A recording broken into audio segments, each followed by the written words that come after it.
Paul's daughter. With us, Coach, congratulations. You forced a winner-take-all game 5. But in this game, what is the importance to you nung palagi mong sinasabi sa players mo, Coach, na whether you're up or down 30 points, you want to see them grind out every possession? Yeah, first of all, we'd like to thank Lord Jesus Christ for this W. And thankful to the players because of the mindset, because of the focus, and nandun sa board ko nandun sa start ng pre-game namin. It's all about believing, and in order for us to win the war, we need to grind for 53 minutes. And I think my players was so focused, and they wanted to have another chance on Saturday. Now, Paul, last game you were limited to just 6 points, 2 out of 9 from the field, 22% shooting percentage. Today, backs against the wall, isa ka sa may pinaka-maraming playoffs experience dito sa team na to. Was it your personal goal to really have a bounce-back game, not just for the team, but for you personally? Siguro, I'll just stay lucky. Gawin ko lang yung routine ko kung anong ginagawa ko everyday. Make sure na relax lang ako, especially yung mind ko. And just embrace the moment. And especially yung physicality. So I think focus lang every possession, and we're very happy na lahat kami laser focus to tonight. Grabe yung focus talaga yung pinakita namin. Hindi na namin inisip yung last game na nangyari sa amin. So, yun, binigyan lang namin ng chance yung sarili namin, luckily nakuha namin. You now open the floor to questions.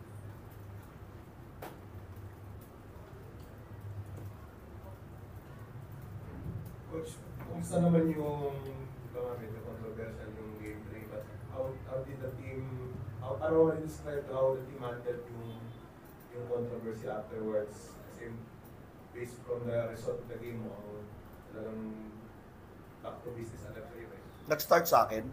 I mean, after the game, on that moment, I talked to the players to forget about everything. We lost our control, we lost our motion, yung out of control kami nung, actually it's not only me but all of buong team halos. So we talk about it after 12 midnight, all the frustrations na nangyari doon sa game na yon, kakalimutan namin, and we will go to the practice the next day with a different mindset and a positive attitude, because sabi ko lang sa kanila, maganda lang sa series, best of 5, so they need to win 3 games, and nakakadalawa pa lang sila, and thankful to the players because they understand the situation, and we've been here before, we've been here a lot of times, and the experience, I think, and the veteran players like Paul, Mark, and Ian, they know how to do it, and they talk to the players, and I think siguro yung approach namin very different. Yesterday, even in the yung sa film session namin, talagang nakafocus lahat, and everyone wants to at least to give us ourselves a chance. Coach, ako si Lucero, and was it a concern na wala siya kanina kasi nga nagdadala yung last game? Yeah, it's a concussion. I mean, that's protocol, and medyo masakit yung ulo niya. We need to see the doctor tomorrow for CT scan, and then if he's good, I think he will be play on Saturday. So I think we have at least 3 days to prepare for another do or die game. Well, ang Magnolia sila yung sila tiyak maraming 4-point shots na nagagawa. Siyempre si Derek, siya rin bilang marami players.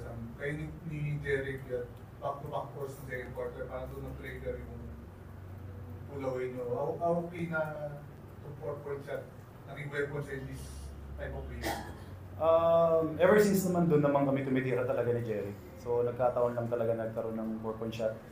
And again, before the conference start, sinabi namin na ma-maximize talaga namin if we got the opportunity, titira namin. Pero we're not gonna look for it. Pero again, if we have a chance, gagawin namin. Well, may mga games kasi na marami yung assist, parang double-double. Yeah. Ngayon ba talagang in-effort mo talagang i-score ako this game? Hindi naman, I think the way they play us, yung depensa din nila, most of the time, my defender go under a lot of times yung start ng laro. And then I connected like 2-4 points. Nag-iba yung depensa nila, they're going on a switch. So just take advantage of that. And yeah.